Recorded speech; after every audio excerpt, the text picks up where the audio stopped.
이 창세기 14장에 보면 여러 나라 왕들이 서로 막 연합을 해서 싸우는데 그 싸우는 과정에서 롯과 그 가족이 잡혀갔어.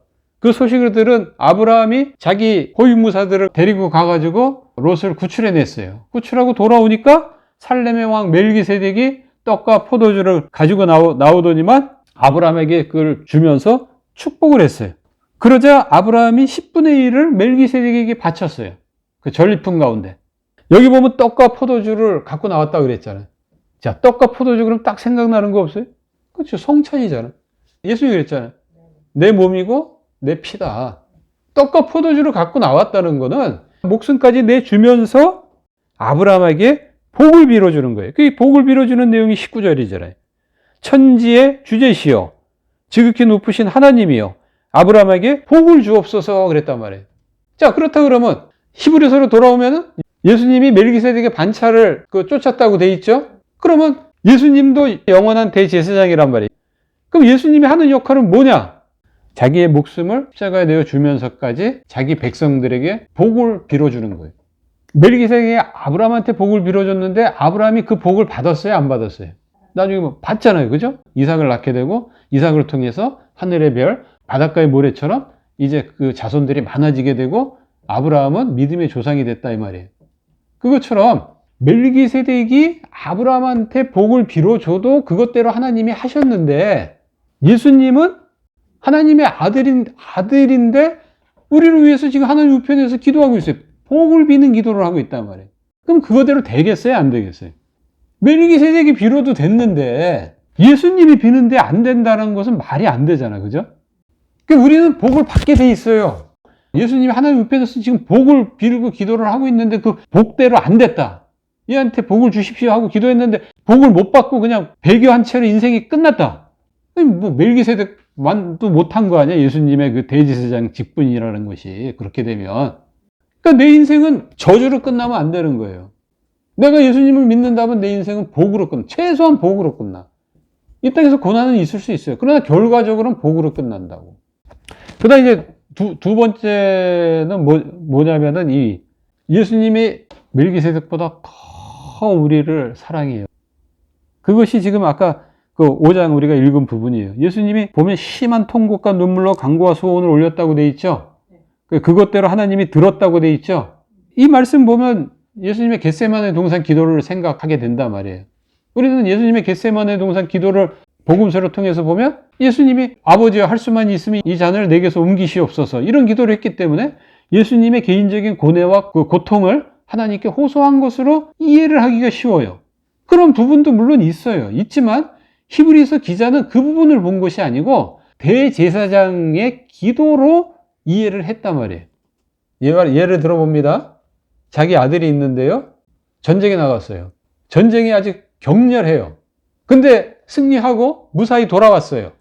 그럼 엄마 마음은 어때요? 엄지척이지 뭐. 기분 좋죠? 근데 이기고 돌아온 것이 아니라 지금 계속 전쟁 중이래요. 누가 이길지 모른대요. 지금 많은 사람들이 막 죽어나가고 있대요. 내 아들의 생사도 지금 잘 모르는 상태예요. 그럼 엄마가 마음이 어때요? 그렇죠. 눈물이지. 통곡하면서 막 눈물로서 기도할 수밖에 없어요. 하나님 제발 살려주세요. 제 아들 지금 전쟁에 나가 있는데 싸움에서 져도 안 되지만 죽어도 안 돼요. 부상당해도 안 돼요. 머리카락 하나라도 다치지 않고 돌아올 수 있게 해주세요 하고 막 눈물로 기도하지 않겠어요? 예수님이 그런 기도예요. 지금 멜기세덱은 승리하고 돌아왔을 때 축복 기도한 거고 예수님은 미래의 자기를 따르는 백성들이 영적인 전쟁을 벌이는데 때로는 고문도 당하고 때로는 끌려가서 잘못하면 죽임도 당하고 막 이런 모습들이 막 보이니까 괴로워하면서 겟세마네 동산에서 기도를 한 거다 이 말입니다. 대제사장적인. 예수님이 이 땅에 오셔서 사역을 하셨을 때 자신이 대제사장이다라는 생각이 항상 있었단 말이에요. 지금도 하나님 우편에서 이렇게 통곡하면서 눈물을 흘리면서 기도하고 있다 이 말이에요. 겟세마네 동산에서 기도하고 지금은 하나님 우편에서 아무 일도 안 하고 맛있는 거 먹으면서 여유 있게 게임이나 하면서 이렇게 있는 분이 아니란 말이에요. 그 예수님을 보시고 하나님이 나를 위해서 그렇게 역사를 하는 거예요. 우리 한국교회를 위해서 역사를 하는 거예요. 우리 행위는 마음에 안 들 때가 많아. 구약 같은 벌써 두들겨 팼어요. 그런데 예수님을 보면 뭐 계속 막 눈물로서 기도하고 있잖아요. 예수님 보기 때문에 그 두들겨 패려고 하는 마음을 싹 접고 예수님이 기도한 대로 해주는 거예요. 두 번째는 히브리서 7장에 나오는 부분인데, 멜기세덱이 아브람보다 지금 높다라고 얘기하고 있잖아요. 그죠? 4절 보면 이 사람이 얼마나 높은가를 생각해 보라 그랬죠. 자, 레위인들은 이스라엘 백성들한테 10분의 1, 즉 11조를 받죠. 그 레위인은 아브람 허리 안에 있었단 말이에요. 그 아브람이 멜기세덱한테 11조를 냈을 때 레위인도 11조를 낸 거죠. 이스라엘 백성들은 레위인한테 11조를 냈고, 레위인들은 아브람 안에서 멜기세덱한테 11조를 냈죠. 그 멜기세덱이 더 높은 분이죠. 자, 예수님은 멜기세덱의 반차를 쫓는 대제사장이지만 또 왕이시라고 얘기했죠. 그래서 예수님은 레위 지파가 아닌 유다 지파로 오셨잖아요. 예수님은 그 멜기세덱보다 더 높으신 분이잖아요. 그러면 우리가 예수님을 믿는다 그러면 지금 박해를 가하고 있는 유대인들을 무서워해야 돼요? 예수님을 무서워해야 돼요? 심지어 로마 황제 가이사가 만약에 박해한다 그럴지라도 그 로마 황제를 무서워해야 돼요? 하나님 우편에서 모든 왕권을 가지신 예수님을 더 무서워해야 돼요? 아까 그 시편 110편에도 나오지만 철몽둥이로 다 두들겨 팬대잖아요. 그렇기 때문에 아브라함도 10분의 1을 바친 거예요. 왕으로 인정을 했기 때문에. 왕이라는 관점에서 보면 아브라함이 그 전쟁에서 승리를 해서 전리품을 갖고 돌아오는 일에 멜기세덱이 한 일이 없잖아요. 왕이지만. 뭐 아브라함을 도와서 롯을 구했대, 이게 없잖아요. 그럼에도 불구하고 11조를 냈단 말이야, 멜기세덱한테. 그렇게 한 일도 없는데 11조를 냈는데, 그럼 우리를 위해서 지금도 싸우시고 계시는 그 예수님한테 10분의 1을 안 낸다는 건 말이 안 되잖아요. 주님께 감사하지 않는다는 것은 말이 안 되잖아요, 지금. 이게 멜기세덱의 반차를 예수님이 쫓았다라는 의미예요.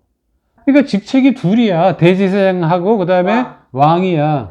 그 멜기세덱의 반차를 쫓았다는 것은 그 두 가지 직책을 지금 수행하고 있다는 것을 지금 히브리서 기자가 이야기를 하는 거예요. 그 시편 110편에 보면은 그 왕하고 관련된 이야기도 나오잖아요. 7절 가운데 한 절만 멜기세덱의 반차를 쫓는 제사장이라고 그러고 나머지 6절은 다 왕에 관한 말씀이잖아요.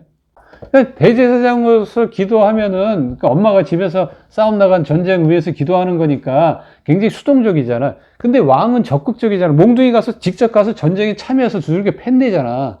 그런 면에서는 감사한 거죠, 우리가. 그러니까 11조를 내린 거죠. 히브리서는 지금 그걸 얘기하고 있는 거예요. 세 번째가 뭐냐면은 구약을 송두리째 바꾸신 분이야. 유대교 있잖아, 유대교라는 그 집을 완전히 다 헐어버리고 재건축하신 분이에요. 그거를 뭘 통해서 알았냐면 멜기세덱의 반차를 쫓는 너는 제사장이다. 이 한마디에 이 히브리서 기자는 그걸 깨달은 거예요. 율법은 아론의 혈통에서 태어나야만 제사장이 될 수 있다 그랬잖아. 근데 그것이 온전한 거라면은 예수님도 아론의 그 혈통에서 태어나셨어야 되는데 멜기세덱의 반차를 따랐잖아요. 다윗의 혈통으로 나셨다 이 말이에요. 그러니까 이 율법이 불완전하다는 거잖아요. 그래서 구약의 모든 제사 제도를 갖다 완전히 다 그냥 폐해버렸고 그 제사 제도가 율법 안에 있는 거잖아요. 그러니까 율법도 변동이 될 수밖에 없는 거죠. 그래서 구약 전체를 송두리째 바꾸신 분. 유대인들은 율법을 굉장히 중요시 여기잖아요. 성전하고 율법을 중시 여기잖아요. 율법하고 성전을 걸어서 죽였잖아요. 예수님하고 스데반을. 근데 율법하고 성전이 지금 어떻다는 거예요? 의미가 없다는 얘기죠, 이제. 멜기세덱은 이 세 가지를 얘기해요. 첫째, 대제사장으로서의 역할. 두 번째, 왕으로서의 역할. 세 번째, 구약을 송두리째 다 바꾸신 분. 다음 영상은 구전관계로 쉬겠습니다.